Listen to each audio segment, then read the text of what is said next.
আসসালামু আলাইকুম রহমতুল্লাহ বরকাত। স্নেহের ছাত্রবৃন্দ, Uttara high school and college কর্তৃক আয়োজিত এই অনলাইন ক্লাসে মোহাম্মদ নাজমুস সাকিব তোমাদেরকে স্বাগত জানাচ্ছি। মহান সৃষ্টিকর্তা আমাদেরকে এই পৃথিবীতে পাঠিয়েছেন তার ইবাদত করার জন্য এবং জ্ঞান আহরণের জন্য। সেই জ্ঞান আহরণের লক্ষ্যেই কিন্তু আমরা সেই ছোটকাল থেকেই বিভিন্ন স্কুল এবং স্কুলের গণ্ডি পার হয়ে কলেজ এবং কলেজের গণ্ডি পার হয়ে বিশ্ববিদ্যালয়ে আমরা পড়াশোনা করি এবং মানসিকভাবে আমরা যে মনের যে বিকাশ করতে হয়, মানসিকতা বিকাশ করতে হয়, সেটি আমরা অর্জন করি। তো তোমাদেরকে উত্তরা হাই স্কুল অ্যান্ড কলেজের পক্ষ থেকে এবং বায়োলজি ডিপার্টমেন্টের পক্ষ থেকে আমরা স্বাগত জানাচ্ছি। বেলি ফুলের একরাশ শুভেচ্ছা রইল তোমাদের জন্য। পড়ালেখার শুরুতে প্রাকলগ্নে আমি একটু পরিচয় দিয়ে নিই। আমাদের উত্তরা হাই স্কুল অ্যান্ড কলেজের বায়োলজি ডিপার্টমেন্টটি একটি স্বনামধন্য ডিপার্টমেন্ট। এখানে আমরা মর্নিং শিফট এবং ডে শিফট মিলে 5 জন প্রভাষক আছি। আমি দিবা পর্বের প্রভাষক, দিবা পর্বে আরও 2 জন প্রভাষক আছে। আমি যখন তোমাদের মতো বয়সে ছিলাম, অর্থাৎ আমি যখন ইন্টারমিডিয়েট প্রথম বর্ষে ক্লাস করতে যাই, আমার মনের মধ্যে কিন্তু অনেক একটা উৎসাহ ছিল, হ্যাঁ, যে এসএসসি পাস করেছি, একটু উপরে লেভেলে গিয়েছি, মা বাবার যে শাসন ছিল, মা বাবার যে মনিটরিং ছিল, হ্যাঁ, মায়ের সাথে স্কুলে যেতাম, হ্যাঁ, এখন একা একা কলেজে যেতে হয়। আমার কলেজটি ছিল মতিঝিলের স্বনামধন্য নটরডেম কলেজ। তো সেই দিনে মনে হয় আমি হারিয়ে যাচ্ছি। যাই হোক, আমি পরবর্তীতে ইন্টারমিডিয়েট পাস করে ঢাকা ইউনিভার্সিটি থেকে বোটানিতে অনার্স ডিগ্রি অর্জন করি। পরবর্তীতে প্ল্যান্ট ব্রিডিং অ্যান্ড বায়োটেকনোলজি তে আমি আমার এমএস তথা থিসিস গ্রুপে আমি আমার পড়াশোনা সম্পূর্ণ করি। তো 2006 সাল থেকে আমি শিক্ষাগত প্রফেশনে আছি। আমি চেষ্টা করব তোমাদের মাঝে এই বায়োলজি বিষয়টি খুব সাবলীলভাবে তোমাদের মাঝে উপস্থাপন করতে, এবং যদি তোমাদের এই বিষয়টি নিয়ে কোনো ভয়, দ্বিধা বা দুর্বলতা থেকে থাকে, আমি চেষ্টা করব 2 বছরের মধ্যে বিষয়টিতে যেন তোমরা দক্ষতা অর্জন করতে পারো, সেই বিষয়ে সহযোগিতা করতে। তো শুরুতেই আমরা একটু কিছু কথা বলতে চাই যে আমরা যেহেতু নতুন একটি স্তরে এসেছি, নতুন স্তরে নতুন বই আমাদের লাগবে। তো আমাদের বায়োলজির 2টি পেপার আছে, বায়োলজির ফার্স্ট পেপার তথা বোটানি, একে ফাইটোলজিও বলে। তো এই পেপারে আমাদের 2টি বই পড়তে হবে। 2টি বই, 2টি স্বনামধন্য বই আছে যা বাংলাদেশের বিভিন্ন কলেজে পড়ানো হয়। এটি হচ্ছে ডক্টর আবুল হাসান রচিত প্রথম পত্র বই। উনি আমার বিশ্ববিদ্যালয়ের শিক্ষক ছিলেন। আমি ওনার ক্লাস পেয়েছি 2 বছর। যথেষ্ট গুণী একজন শিক্ষক, ধার্মিক একজন শিক্ষক, এবং এই বইটিও মানে একটি চমৎকার বই, বেশ তথ্যবহুল। এটি হচ্ছে বিলকিস বানু এবং মাজেদা বেগম রচিত এই বইটি। যাদের টাকার সমস্যা নেই তারা অবশ্যই 2টি বই কিনে ফেলবে, কারণ এই 2টি বই তোমাদেরকে বিষয়গুলো সহজ করতে সাহায্য করবে। এবং একাধিক বই যদি আমরা স্টাডি করি তাহলে আমার জ্ঞানটাও কিন্তু একটু বেশি আহরণ হয়। এক বই হয়তো একটা টপিকস যেভাবে দেওয়া আছে, অন্য বই তার থেকে ভালোভাবে দেওয়া থাকতে পারে। এই জন্য দুটি বই যদি আমরা অ্যানালাইসিস করি আমাদের সুবিধা হবে। তো এই হচ্ছে আমাদের ফার্স্ট পেপারের দুইটি বই নিয়ে আমরা আলোচনা করলাম। সেকেন্ড পেপার অর্থাৎ জুলজি, আমাদের ম্যাডাম তোমাদের সামনে হয়তো বইয়ের পরিচয় দিবে, তারপর আমি একটু দেখিয়ে দিই যেহেতু সাথে আছে। সেটি হচ্ছে গাজী আজমল কর্তৃক পরিচালিত এই বইটি রচিত। এটি হচ্ছে জীববিজ্ঞান দ্বিতীয় পত্র। উনার ক্লাসও আমার করার সৌভাগ্য হয়েছে।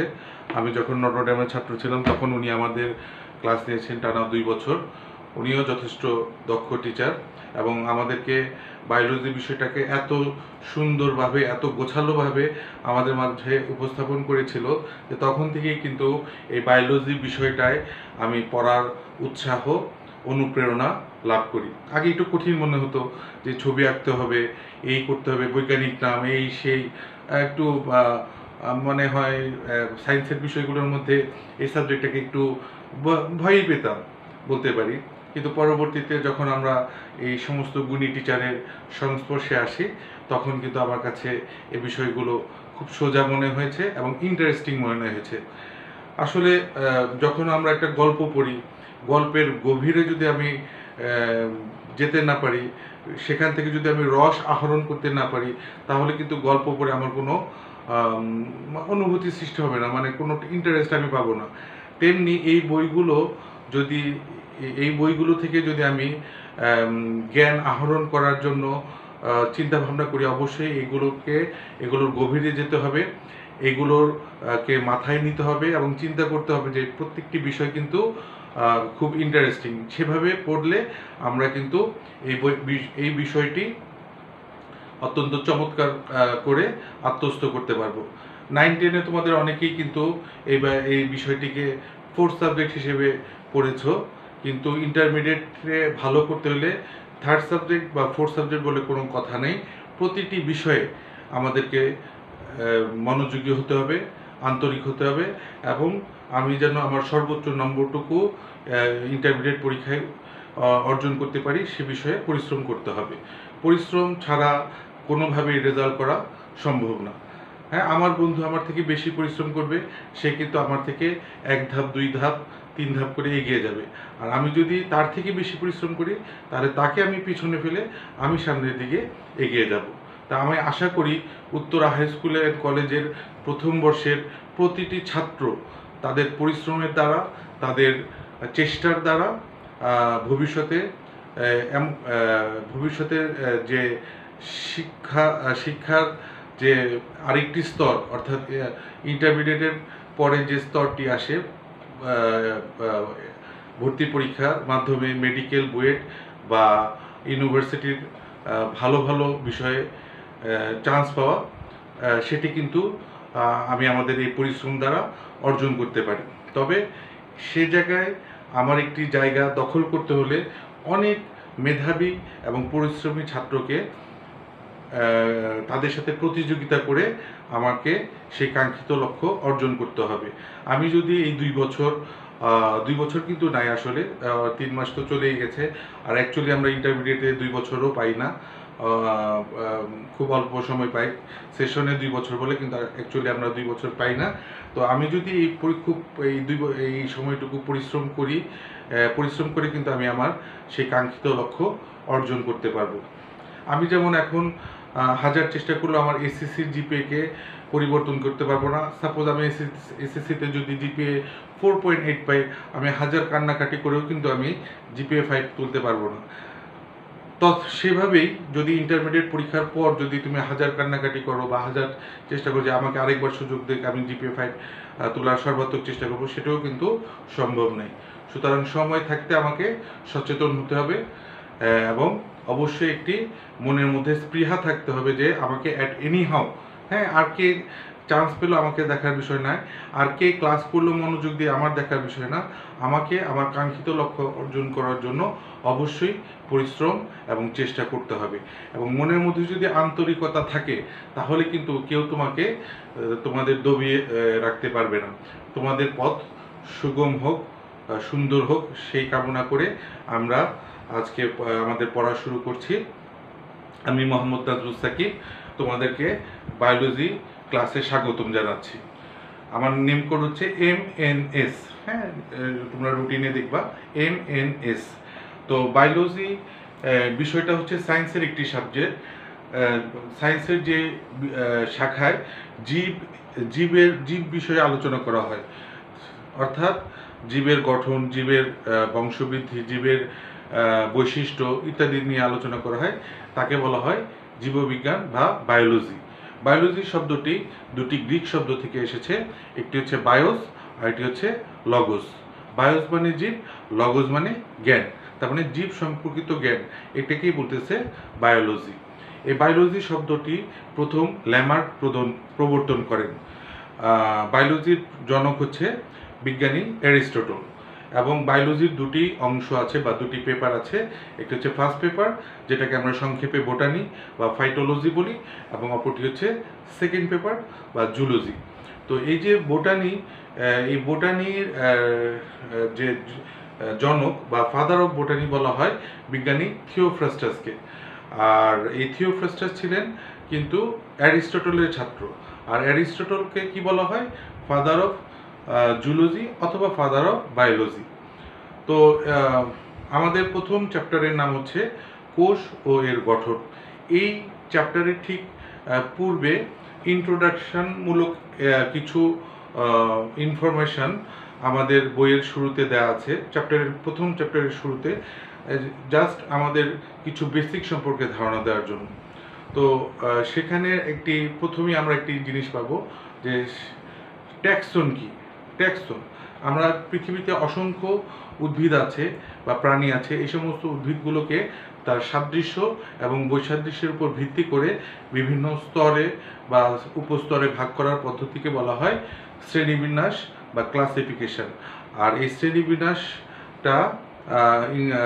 শ্রেণীবিন্যাসের জনক হচ্ছে বিজ্ঞানী ক্যারোলাস লিনিয়াস।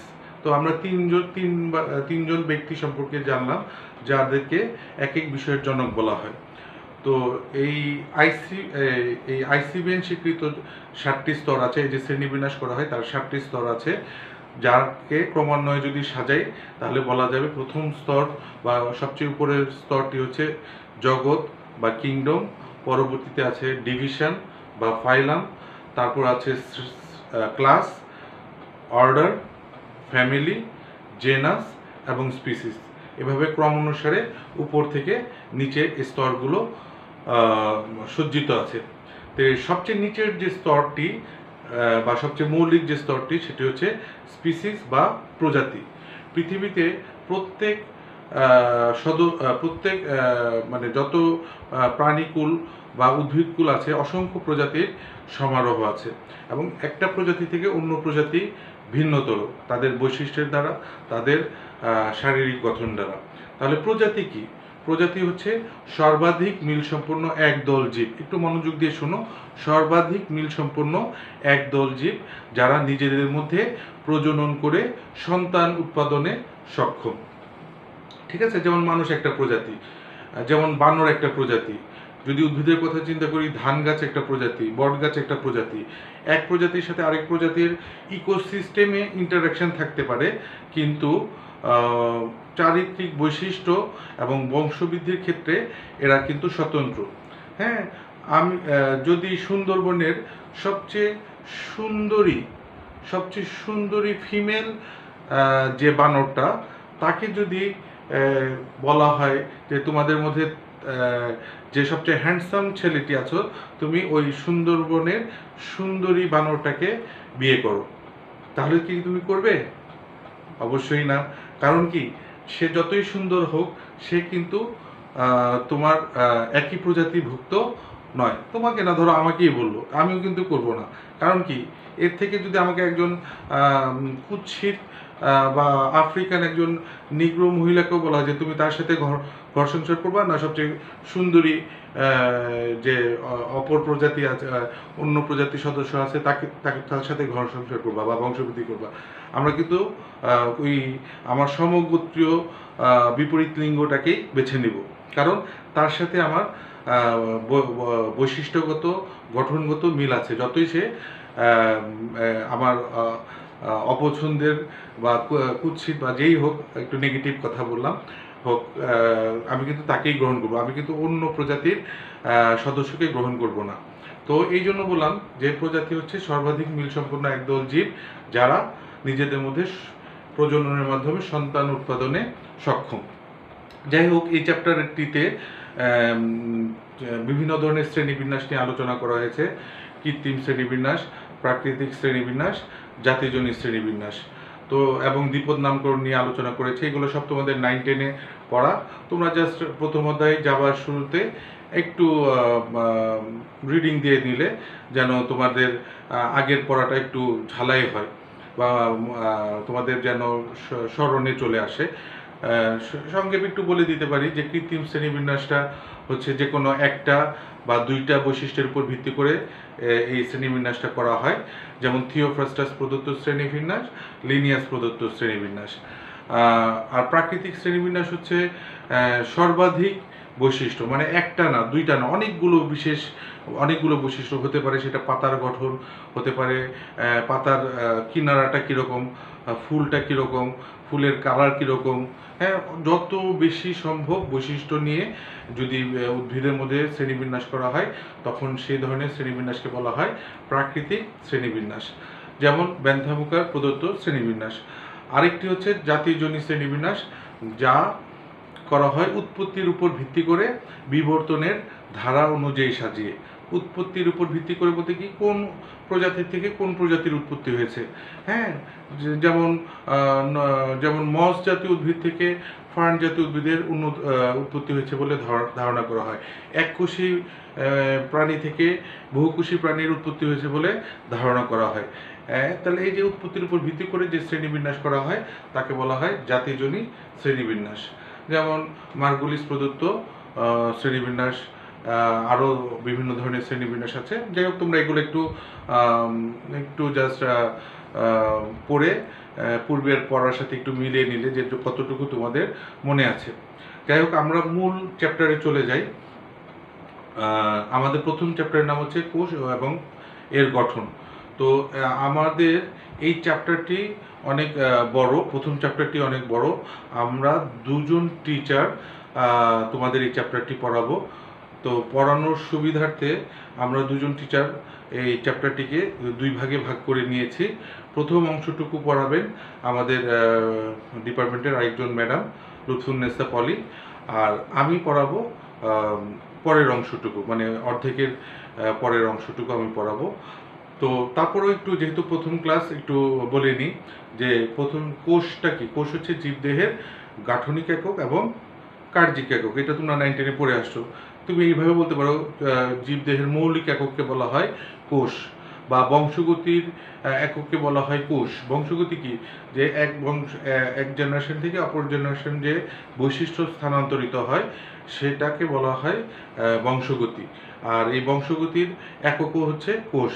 কারণ আমরা কি জানি, জনন কোষের মাধ্যমেই কিন্তু কি বৈশিষ্ট্যগুলো স্থানান্তরিত হয়। তাহলে এবং পুরাতন কোষ থেকে নতুন কোষের সৃষ্টি হয়। এই কোষ নিয়ে বায়োলজির যে শাখায় আলোচনা করা হয় তাকে বলা হয় কোষবিদ্যা বা সাইটোলজি। এই সাইটোলজির জনক হচ্ছে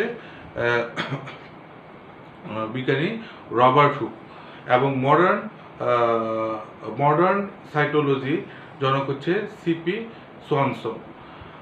তো এখানে আমরা যখন দেখব যে এই কোষকে যদি আমরা অ্যানালাইসিস করি তাহলে এখানে দুইটি অংশ পাওয়া যায়। একটা হচ্ছে সজীব অংশ, আর এটা হচ্ছে নির্জীব অংশ বা নির্জীব অংশ, মানে যেখানে প্রাণ নেই। তো সজীব অংশ বলতে প্রোটোপ্লাজমটাকেই বোঝায়। এই প্রোটোপ্লাজমের 3টি অংশ আছে, তার মধ্যে একটি হচ্ছে নিউক্লিয়াস। তো আমি এই যে নিউক্লিয়াস, আর এছাড়া এখানে কোষ ঝিল্লি আছে, সাইটোপ্লাজম আছে, এগুলো হচ্ছে সজীব অংশ। আর নির্জীব অংশের মধ্যে কোষ প্রাচীর আছে, বা বিভিন্ন ধরনের বজ্র পদার্থ, বিভিন্ন ধরনের হরমোন, এনজাইম, এগুলো হচ্ছে আমাদের নির্জীব উপাদানের মধ্যে গিয়েছে। তো এই কোষ ঝিল্লি, কোষ প্রাচীর, তারপর কোষীয় যে অঙ্গাণু, ক্লোরোপ্লাস্ট, মাইটোকন্ড্রিয়া, রাইবোজোম, তারপর সাইটোপ্লাজমের বিভিন্ন যে অঙ্গাণুগুলো আছে এগুলো সম্পর্কে আমাদের পলি ম্যাডাম তোমাদের সাথে আলোচনা করবে। আমি মূলত নিউক্লিয়াসের পর থেকে শুরু করব। নিউক্লিয়াসটা পলি ম্যাডাম আলোচনা করবে, আমি নিউক্লিয়াসের পর থেকে শুরু করব, যেটা শুরু হয়েছে ক্রোমোজোম দিয়ে। যাই হোক, আমরা একটু বোর্ডে যাই। যদি বোর্ডে যাই একটু যদি আমরা খেয়াল করি, আমরা একটু খেয়াল করে নিই।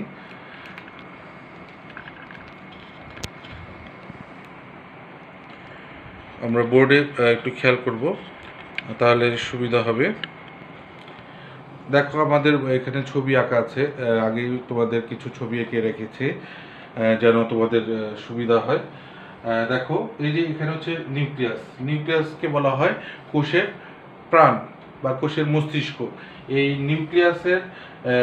নিউক্লিয়াসের ভেতরে, নিউক্লিয়ার মেমব্রেন এর ভেতরে নিউক্লিওপ্লাজমে অবস্থিত যে সূত্রাকার গঠনটি আছে সেটি হচ্ছে নিউক্লিয়ার রেটিকুলাম বা ক্রোমাটিন তন্তু। নিউক্লিয়ার রেটিকুলাম বা ক্রোমাটিন তন্তু।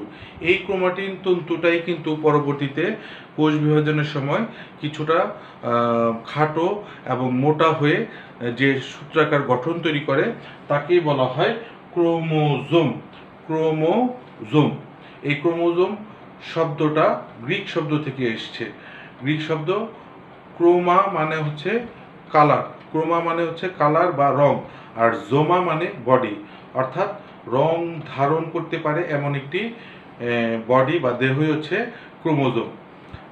এবং এরা নির্দিষ্ট কোনো বেসিক কিছু রং আছে যারা এটা ধারণ করতে পারে।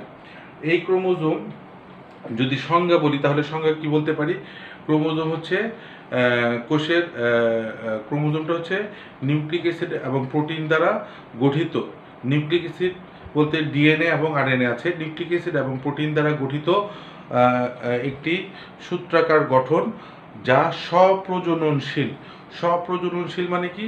এরা নিজে নিজে বংশবৃদ্ধি করতে পারে এবং যা বংশগতির ধারক ও বাহক হিসেবে কাজ করে। অর্থাৎ কি, এই ক্রোমোজোমটা কি নিজে নিজে সংখ্যা বৃদ্ধি করতে পারে, একটা থেকে দুটো হবে, দুটো থেকে চারটা হবে। এই জন্য এটাকে বলছে স্বপ্রজননশীল এবং যারা বংশগতির ধারক এবং বাহক। এবং এরা কি করে?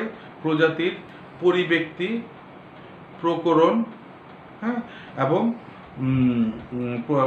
পরিব্যক্তি, প্রকরণ এবং এই প্রকরণে সহায়তা করে। হ্যাঁ, পরিব্যক্তি মানে কি? পরিব্যক্তি মানে হঠাৎ পরিবর্তন। হ্যাঁ, জীবের মধ্যে যে বৈশিষ্ট্যর হঠাৎ পরিবর্তন হবে কখন? যখন ক্রোমোজোমের মধ্যে কোনো মিউটেশন ঘটবে বা কোনো আল্ট্রাভায়োলেট রে, কোনো অতি বেগুনি রশ্মি, এক্স রে, গামা রে, এগুলো যদি আমাদের কোষের মধ্যে তথা ক্রোমোজোমের মধ্যে পতিত হয় তখন ক্রোমোজোমের স্ট্রাকচার পরিবর্তন হয়, ফলে বৈশিষ্ট্যের পরিবর্তন হয়। তার মানে ক্রোমোজোম পরিব্যক্তিতে সাড়া প্রদান করে এবং যখন পরিবর্তন হবে তখন কিন্তু এক প্রজাতি থেকে আরেক প্রজাতির কিছু ভিন্নতা চলে আসতে পারে, যেটাকে বলা হয় প্রকরণ। যেমন ধান হচ্ছে একটা প্রজাতি, কিন্তু ধানের বিভিন্ন জাত আছে, আউশ, আমন, বোরো। হ্যাঁ, আম হচ্ছে একটা প্রজাতি, কিন্তু আমের বিভিন্ন জাত আছে, ল্যাংড়া, মোহনভোগ, ফজলি। তাহলে এইগুলোকে বলা হয় প্রকরণ। যাই হোক, তো এই সংজ্ঞাটা আমরা জেনে নিলাম। তো এই ক্রোমোজোমটা সম্পর্কে প্রথম বর্ণনা করেছিলেন বিজ্ঞানী নাগেলি 1842 সালে। হ্যাঁ, উনি প্রথম পর্যবেক্ষণ করেছিলেন, কিন্তু মূলত ক্রোমোজোম আবিষ্কার করেন 1875 সালে বিজ্ঞানী স্ট্রাসবার্জার। এবং 1879 সালে বিজ্ঞানী ওয়াল্টার ফ্লেমিং এই ক্রোমোজোমটাকে ক্রোমাটিন নামে অভিহিত করেন। হ্যাঁ, ক্রোমাটিন নামে অভিহিত করেন। পরবর্তীতে 1888 সালে বিজ্ঞানী ডব্লিউ ওয়ালডিয়ার, বা এটাকে ভালডিয়ারও বলে কেউ কেউ, এই ক্রোমোজোমটাকে ক্রোমোজোম নামকরণ করেন। হ্যাঁ, ক্রোমোজোম সর্বপ্রথম নামকরণ করেন ডব্লিউ ভালডিয়ার। এবং বিজ্ঞানী সাটন কি বলেছেন? উনি বলেছেন যে ক্রোমোজোমকে বংশগতির ধারক এবং বাহক বলা হয়, এটা কিন্তু বিজ্ঞানী সাটন বলেছেন। এবং একজন বিজ্ঞানী আছে পেইন্টার, পেইন্টার, উনি প্রথম মানুষের ক্রোমোজোম সম্পর্কে ধারণা দেন। অর্থাৎ এই যে তথ্যগুলো দিলাম আমরা, সেটা হচ্ছে ক্রোমোজোমের আবিষ্কার সম্পর্কে আমরা জানলাম। প্রথমে আমরা ক্রোমোজোমের সংজ্ঞা বললাম, তারপর আমরা ক্রোমোজোমের ক্রোমোজোম রিলেটেড যে আবিষ্কারগুলো আছে বা ক্রোমোজোম সম্পর্কে কে কী বলেছেন এই বিষয়গুলো আমরা জানলাম। তো আমরা একটু বোর্ডে চলে যাব। এখানে আমরা আজকে এখন ক্রোমোজোমের স্ট্রাকচার সম্পর্কে ধারণা নিব। তো আমরা একটু ক্লোজ করি। আমরা এখন মূল ফোকাসটা দিব হচ্ছে বোর্ডে। মূল ফোকাসটা দিব বোর্ডে। আমি কিছুক্ষণ আউট অফ সিনারির বাইরে চলে যাই, তোমরা বোর্ডের দিকে খেয়াল করো এবং আমার কথাগুলো খেয়াল করে মিলিয়ে নাও। দেখো, এই যে নিউক্লিয়ার রেটিকুলাম বা ক্রোমাটিন তন্তু, এটাই কিন্তু পরবর্তীতে খাটো হয়ে মোটা হয়ে ক্রোমোজোমে পরিণত হয়। এই যে ছবিটা আঁকলাম, এটা একটা ক্রোমোজোমের সরল স্ট্রাকচার, সিম্পল একটা স্ট্রাকচার। হ্যাঁ, মূল স্ট্রাকচার এখানে, কিন্তু সিম্পলভাবে যদি বোঝাই তাহলে এটা একটা হচ্ছে ক্রোমোজোম। ঠিক আছে, এই ক্রোমোজোমের মধ্যে এই অংশটুকু এবং এই অংশটুকু হচ্ছে ক্রোমোজোমের বাহু বলা হয়, ক্রোমোজোমের বাহু। আর মাঝখানের যে গোল অংশটা আছে, যেটা দুটি বাহুকে যুক্ত করেছে, সেটি হচ্ছে সেন্ট্রোমিয়ার। আমরা বাহু বা সেন্ট্রোমিয়ার সম্পর্কে আরও বিস্তারিত পড়ব পরবর্তীতে। দেখো এই যে ক্রোমোজোমটাকে, এই যে ক্রোমোজোমের বাহু এখানে লম্বালম্বি বিভক্ত হয়েছে, এখানেও বিভক্ত হয়েছে। এই যে বিভক্ত হয়েছে এই ক্রোমোজোমের বাহু বা ক্রোমোজোম যখন সেন্ট্রোমিয়ার ব্যতীত, এই যে সেন্ট্রোমিয়ার ব্যতীত লম্বালম্বি অনুদৈর্ঘ্যে বিভক্ত হয়, তখন এদেরকে বলা হয় ক্রোমাটিড। তাহলে যেমন এটা একটা ক্রোমোজোম, পুরাটা একটা ক্রোমোজোম। একই ক্রোমোজোমের দুইটা ক্রোমাটিডকে বলা হয় সিস্টার ক্রোমাটিড। আর যদি ভিন্ন ক্রোমোজোম, এটা একটা ক্রোমোজোমের ক্রোমাটিড, আবার ধরো এখানে আরেকটা ক্রোমোজোমের ক্রোমাটিড আছে, তাহলে এই ক্রোমোজোমের ক্রোমাটিড, এটা তো বাহু ধরে নিলাম, এটা আরেকটা ক্রোমোজোমের ক্রোমাটিড, তাহলে ভিন্ন দুটি ক্রোমোজোমের ক্রোমাটিডকে বলা হয় নন সিস্টার ক্রোমাটিড। তো এই হচ্ছে আমরা যা সিম্পল সম্পর্কিত ধারণা জানলাম। এবার আমরা স্ট্রাকচারে চলে যাই, ছবিতে একটু আমরা ফোকাস করি। এই যে দুটো ছবি তোমরা দেখতে পাচ্ছ, এটা মূলত আগে আমরা এই ছবিটা দিতাম, পূর্বের ধারণা অনুযায়ী সিম্পলভাবে একটা ছবি আঁকা হতো। বর্তমানে ক্রোমোজোমের সূক্ষ্ম গঠন বললে আমরা পরীক্ষার মধ্যে এই ছবিটি আঁকবো, এই ছবিটি আমরা পরীক্ষায় আঁকার চেষ্টা করব। তোমাকে কিন্তু পরীক্ষায় 4টি ছবি আঁকতে হবে না, জাস্ট একটি ছবি এঁকে এর বর্ণনা দিলেই চলবে। তো আমরা কয়েকটি পয়েন্ট অনুসারে আমরা এখানে আলোচনা করব। প্রথমে আসতেছে ক্রোমাটিন। ক্রোমাটিন কি? ক্রোমাটিন হচ্ছে একটু খেয়াল করো, আমি এদিকে চলে আসলাম। ক্রোমাটিন হচ্ছে ক্রোমোজোমের একটা প্রধান অংশ। ক্রোমোজোমের প্রধান অংশ হচ্ছে ক্রোমাটিন। এই ক্রোমাটিন মূলত একটা নিউক্লিয় প্রোটিন বা ডিএনএ প্রোটিন। এই যে ভিতরে যে প্যাচ খেয়ে আছে, এটাই হচ্ছে ক্রোমাটিন। বা এই ছবিতে যদি দেখো, যে সর্পিল আকারে যে প্যাচ খেয়ে আছে, এটা হচ্ছে ক্রোমাটিন, যা মূলত একটি ডিএনএ প্রোটিন বা নিউক্লিয় প্রোটিন। এটা প্রাথমিক অবস্থায় এই ক্রোমাটিনটা আস্তে আস্তে প্যাচ খেয়ে একটু পুরু হয়। হ্যাঁ, নিউক্লিয় প্রোটিনটা, এই যে এখানে যে নিউক্লিয়ার রেটিকুলাম ছিল, নিউক্লিয়ার রেটিকুলামের যে প্রোটিন থাকে তাকে বলা হয় নিউক্লিয় প্রোটিন। এই নিউক্লিয় প্রোটিনটা ধীরে ধীরে প্যাচ খেয়ে একটু আকারে পুরু হয়, তখন এটাকে বলা হয় ক্রোমাটিন। আবার বলতেছি, নিউক্লিয় প্রোটিনটা যখন ধীরে ধীরে প্যাচ খেয়ে আকারে পুরু হয়, আগের থেকে মোটা হয়, তখন সেটাকে বলা হয় ক্রোমাটিন। এই ক্রোমাটিনকে একটা পর্যায়ে পুঁতির দানার মতো দেখা যায়। ক্রোমাটিনগুলোকে পুঁতির দানার মতো দেখা যায় বলে একে বলা হয় নিউক্লিওজোম। এবং এই ক্রোমাটিন মূলত দুই প্রকার। কয় প্রকার? দুই প্রকার। একটা হচ্ছে হেটারোক্রোমাটিন আর একটা হচ্ছে ইউক্রোমাটিন। এখন হেটারোক্রোমাটিন কি? আমরা একটু আগে বললাম যে ক্রোমাটিনগুলো নিউক্লিয়ার রেটিকুলাম বা নিউক্লিয়ার ক্রোমাটিনগুলো কি করছে? কুণ্ডলিত পাকাচ্ছে, মানে কয়েলিং হচ্ছে, একটা আরেকটার সাথে প্যাচ খাচ্ছে। তাহলে এই হেটারোক্রোমাটিন কোনটা? হেটারোক্রোমাটিন হচ্ছে যে ক্রোমাটিনের যে অংশটি অধিক কুণ্ডলিত হয়, বেশি কুণ্ডলিত হয়, তখন তাকে বলা হয় হেটারোক্রোমাটিন। আর যদি যদি ক্রোমাটিন তন্তুটা কম কুণ্ডলিত হয়, অপেক্ষাকৃত কম কুণ্ডলিত হয়, তখন তাকে বলা হয় ইউক্রোমাটিন। একটু ছাত্ররা খেয়াল করবে, এখানে কিন্তু তোমাদেরকে তোমরা পরবর্তীতে যখন ভিডিওটি দেখবে, তোমাদের যদি কোনো প্রশ্ন থাকে তোমরা কমেন্ট বক্সে আমাকে জানাবে। আমি চেষ্টা করব যদি কোনো প্রশ্ন থাকে পরবর্তী ক্লাসে সেগুলো আলোচনা করার জন্য। ঠিক আছে? তো এই হচ্ছে আমাদের ক্রোমাটিন সম্পর্কে কথা। এবার আসতেছে ক্রোমাটিন গেল, এবার দ্বিতীয় অংশ আসতেছে ক্রোমাটিড। একটু আগেই বলছি যে প্রোমেটাফেজ দশায়, মাইটোসিস কোষ বিভাজনের প্রোমেটাফেজ দশায় ক্রোমোজোমের বাহু লম্বালম্বি বিভক্ত হয়ে যে দুটি অংশে পরিণত হয় তাকে বলা হয় ক্রোমাটিড। ঠিক আছে? এবং এই একই ক্রোমোজোমের দুটি বাহুকে বলা হয় সিস্টার ক্রোমাটিড, এবং দুটি ভিন্ন ক্রোমোজোমের বাহুকে বলা হয় নন সিস্টার ক্রোমাটিড। তো আর তোমরা আশা করি ছবিগুলো দেখতে পারছো। আমি আবার একটু এদিকে সরে আসি। এবার দেখো তাহলে ক্রোমাটিন গেল, ক্রোমাটিড গেল।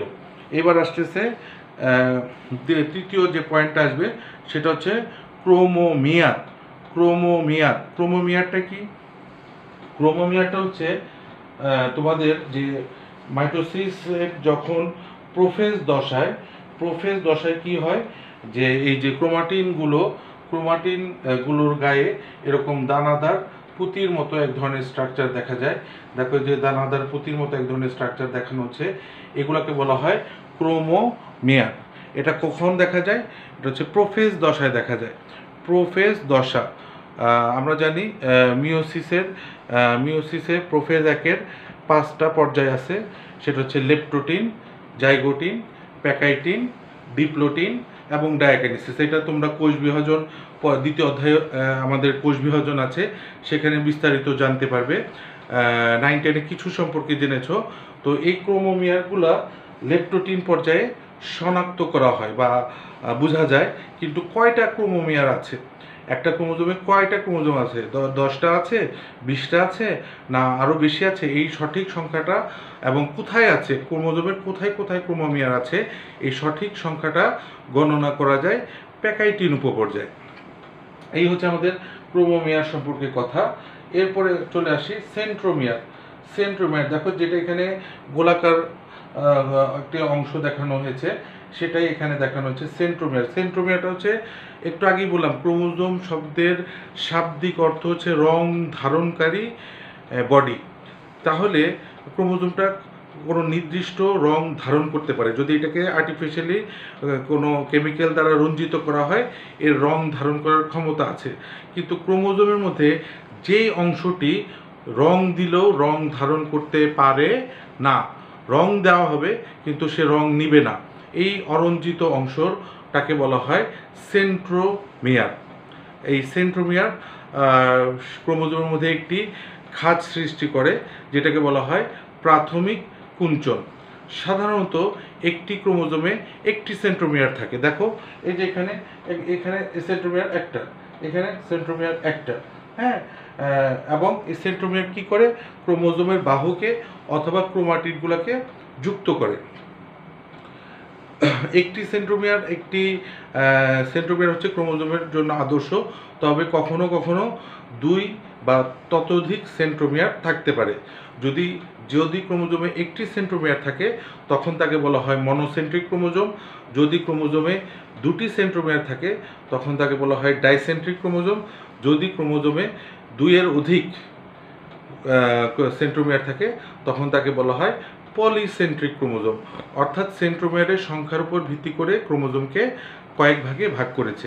আবার ধরো কোনো কারণে সেন্ট্রোমিয়ার নাই, সেন্ট্রোমিয়ার বিহীন ক্রোমোজোমকে বলা হয় অ্যাসেন্ট্রিক ক্রোমোজোম। এবার একটু ছবির দিকে তাকাও। এখানে দেখো কিছু ছবি দেওয়া আছে। সেন্ট্রোমিয়ারটা ক্রোমোজোমের কোথায় আছে, কোন জায়গায় অবস্থান করতেছে। যেমন সাপোজ আমার এইখানে যে অংশটা দেখতে পাচ্ছ, এই অংশটা আমার শরীরের কোথায় অবস্থান করছে? মুখের নিচে, মুখের নিচে এই লাঠিটা অংশগ্রহণ অবস্থিত। তাহলে সেন্ট্রোমিয়ারটা ক্রোমোজোমের কোথায় অবস্থিত? কোন জায়গায়? আমরা জানি সেন্ট্রোমিয়ারের দুই পাশে যে ক্রোমোজোমের যে অংশগুলো আছে তাদেরকে বলা হয় ক্রোমোজোমের বাহু। এখন এই ক্রোমোজোমের বাহুটা সাধারণত সমানও হতে পারে, অসমানও হতে পারে। হ্যাঁ, আবার সাধারণত কোনো ক্রোমোজোমে একটা বাহুও থাকতে পারে। তাহলে এই যে বাহু একটা না বাহুগুলো সমান না অসমান, এটা নির্ভর করে সেন্ট্রোমিয়ারের অবস্থানের উপর। দেখো, সেন্ট্রোমিয়ারটা যদি দুটি বাহুর মাঝখানে থাকে তাহলে এই ধরনের ক্রোমোজোমকে বলা হয় মেটাসেন্ট্রিক ক্রোমোজোম। দেখো এই ছবিটা কিসের মতো দেখা যাচ্ছে? ভি এর মতো। ভি, তাহলে কোষ বিভাজনের মেটাফেজ পর্যায়ে বা অ্যানাফেজ পর্যায়ে এই মেটাসেন্ট্রিক ক্রোমোজোমগুলোকে ভি এর মতো দেখায়। এরপর সেন্ট্রোমিয়ার যদি মাঝখানে না থেকে, দুই বাহুর মাঝখানে না থেকে একটু উপরের দিকে থাকে তখন তাকে বলা হয় সাবমেটাসেন্ট্রিক ক্রোমোজোম। সাবমেটাসেন্ট্রিক ক্রোমোজোম, এই ক্ষেত্রে একটি বাহু বড় এবং আরেকটি বাহু ছোট হয় এবং এদেরকে অ্যানাফেজ দশায় এল এর মতো দেখা যায়, ইংরেজি এল অক্ষর এল এর মতো দেখা যায়। সেন্ট্রোমিয়ার যদি ক্রোমোজোমের যে বাহু আছে, দুই বাহু, তার মধ্যে একদম প্রায় প্রান্তের দিকে থাকে, সেন্ট্রোমিয়ারটা যদি প্রায় প্রান্তের দিকে থাকে, একটু লাইটের ফোকাস করতেছে, তাহলে একটু খেয়াল করো, সেন্ট্রোমিয়ারটা যদি মাঝখানে না, মাঝখানে থেকে উপরেও না, আরেকটু প্রায় প্রান্তের দিকে থাকে তখন তাদেরকে বলা হয় অ্যাক্রোসেন্ট্রিক ক্রোমোজোম। অ্যাক্রোসেন্ট্রিক ক্রোমোজোম, যেটাকে জে এর মতো দেখা যায়। আর সেন্ট্রোমিয়ার যদি একদম প্রান্তে থাকে তখন তাকে বলা হয় টেলোসেন্ট্রিক ক্রোমোজোম, যেটাকে আয়ের মতো দেখা যায়। তাহলে এই হচ্ছে আমাদের কি বললাম, সেন্ট্রোমিয়ারের অবস্থানের উপর ভিত্তি করে শ্রেণীবিভাগ। এবার আমরা সেন্ট্রোমিয়ার যেহেতু পড়লাম, সেন্ট্রোমিয়ারের অংশটুকু পড়লাম, এবার আমরা বাকি যে অংশগুলো আছে সেটা নিয়ে আলোচনা করব। সেন্ট্রোমিয়ারের পরে সেন্ট্রোমিয়ার একটি নির্দিষ্ট অংশকে ধারণ করে, একটা নির্দিষ্ট অঞ্চলে একটা নির্দিষ্ট অংশ ধারণ করে, যাকে বলা হয় কাইনেটোকোর। কাইনেটোকোর, দেখো এখানে যে একটু গাঢ় করে যেটা দেওয়া আছে, এইটাকে বলা হয় কাইনেটোকোর। আমি একটু রিফ্লেক্ট করতেছে, দেখি একটু রিফ্লেক্ট ছাড়া দেখানো যায় কিনা, একটু খেয়াল করো। এবার মনে হয় রিফ্লেক্ট করতেছে না। এই যে সেন্ট্রোমিয়ারটা যে সেন্ট্রোমিয়ারের কাছে একটা নির্দিষ্ট অঞ্চল থাকে যেটা সেন্ট্রোমিয়ার ধারণ করে, যেটাকে বলা হয় কাইনেটোকোর। এরপরে কি আছে দেখো, নিচের দিকে দেওয়া আছে, নিচের দিকে কি দেওয়া আছে? নিচের দিকে দেওয়া আছে, এই যে নিচের দিকে দেখো, সেটা হচ্ছে গৌণকুঞ্চন। গৌণকুঞ্চন, যেটাকে বলা হয় সেকেন্ডারি কনস্ট্রিকশন, অর্থাৎ প্রাথমিক সেন্ট্রোমিয়ারের আরেকটি নাম হচ্ছে প্রাইমারি কনস্ট্রিকশন। তাহলে প্রাইমারি কনস্ট্রিকশন ছাড়াও কোনো বাহুর প্রান্তে, সেটা যে কোনো বাহু হতে পারে, সাধারণত ছোট বাহুর প্রান্তে আরও একটি অরঞ্জিত অংশ থাকে, যেটাকে বলা হয় গৌণকুঞ্চন বা সেকেন্ডারি কনস্ট্রিকশন। গৌণকুঞ্চন বা সেকেন্ডারি কনস্ট্রিকশন, এবং এরা মূলত নর গঠনে সহায়তা করে। নর, NOR, নিউক্লিওলার অর্গানাইজার রিজিয়ন। এই নর গঠনে অর্থাৎ নিউক্লিওলাস পুনর্গঠনে এরা ভূমিকা রাখে। এবং এই সেকেন্ডারি কনস্ট্রিকশনটা সাধারণত ছোট বাহুর দিকে থাকে, ছোট বাহুর প্রান্তের দিকে থাকে। এরপর এই সেকেন্ডারি কনস্ট্রিকশন সংলগ্ন আরও একটি ছোট্ট গোলাকার অংশ থাকে, যেটাকে বলা হয় স্যাটেলাইট। এবং স্যাটেলাইট বিশিষ্ট ক্রোমোজোমকে বলা হয় স্যাট ক্রোমোজোম। এই স্যাট ক্রোমোজোম সম্পর্কে একটু ধারণা তোমাদেরকে দিব, একটু মেসেজ দিব। যেমন এই স্যাট ক্রোমোজোমের মধ্যে এই অংশে কোনো DNA থাকে না, এবং স্যাটের পূর্ণ নাম হচ্ছে সাইন অ্যাসিড থাইমোনিউক্লিওনিসো, যেটা পূর্ণ নাম, স্যাটের পূর্ণ নাম। এবং সাধারণত পাট, তুলা এবং ছোলা প্রভৃতির কোনো কোনো ক্রোমোজোমে স্যাটেলাইট থাকে। আবার বলতেছি, পাট, তুলা এবং ছোলা ইত্যাদি গাছের কোনো কোনো ক্রোমোজোমে স্যাটেলাইট থাকে এবং ছোলার 1 নম্বর ক্রোমোজোমে এবং মানুষের 13, 14, 15, 22, 21 এবং 22 এই ক্রোমোজোমগুলোর মধ্যে স্যাটেলাইট পাওয়া গিয়েছে। এরপরে যেটা আছে, একদম শেষের দিকে আমরা চলে আসছি, ক্রোমোজোমের প্রান্তকে বলা হয় টেলোমিয়ার। ক্রোমোজোমের প্রান্তকে বলা হয় টেলোমিয়ার।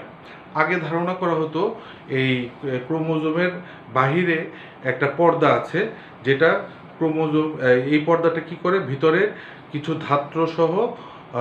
ধাত্রসহ যে উপাদানগুলো আছে, আরএনএ বা অন্যান্য উপাদান, সেগুলোকে ধারণ করে হচ্ছে একটা পর্দা। সেই পর্দার নাম দেওয়া হয়েছিল পেলিকল। আর এই পর্দার ভিতরে যে ম্যাট্রিক্স টাইপ মানে ধাত্র টাইপ উপাদান ছিল সাইটোপ্লাজমের ন্যায়, সেটার নাম দেওয়া হয়েছিল ম্যাট্রিক্স।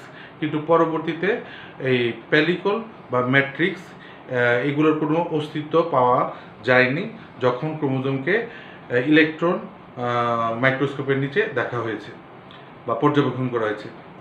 তো এই হচ্ছে আমাদের ক্রোমোজোমের গঠন। এছাড়া তোমরা বইয়ের মধ্যে ক্রোমোজোমের আকার, আকৃতি, ক্রোমোজোমের সংখ্যা, হ্যাঁ, সবচেয়ে বেশি ক্রোমোজোম পাওয়া যায় কোন উদ্ভিদে বা কোন প্রাণীতে, এবং সবচেয়ে কম ক্রোমোজোম পাওয়া যায় কোন উদ্ভিদে বা প্রাণীতে, এবং একটি ছক আছে।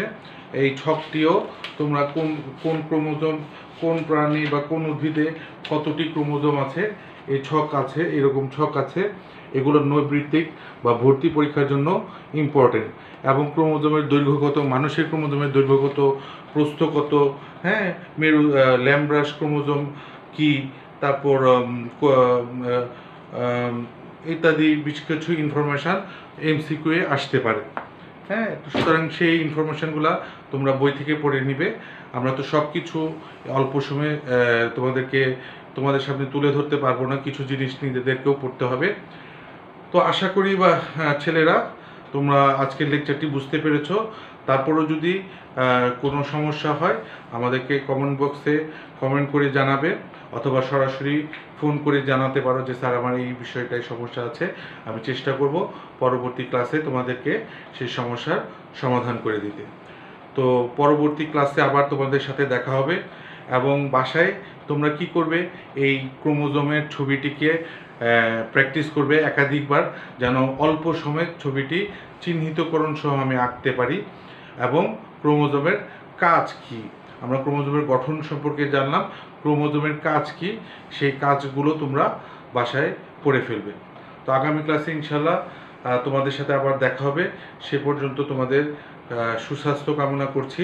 কলেজ জীবনটি তোমাদের গতিময়তার সহিত কাটুক, এবং যে বললাম যে তোমাদের চ্যালেঞ্জ নিতে হবে, সেই চ্যালেঞ্জে তোমরা জয়ী হও, তোমরা সুন্দরভাবে কলেজ লাইফ সম্পূর্ণ করো, এবং প্রত্যেক ক্ষেত্রে সার্থকতার সাথে যেন পরীক্ষাগুলো অংশগ্রহণ করতে পারো, নিজেকে প্রস্তুত করার জন্য ভবিষ্যতের জন্য সেই কামনা করছি। ভালো থেকো, সুস্থ থেকো, আল্লাহ হাফিজ।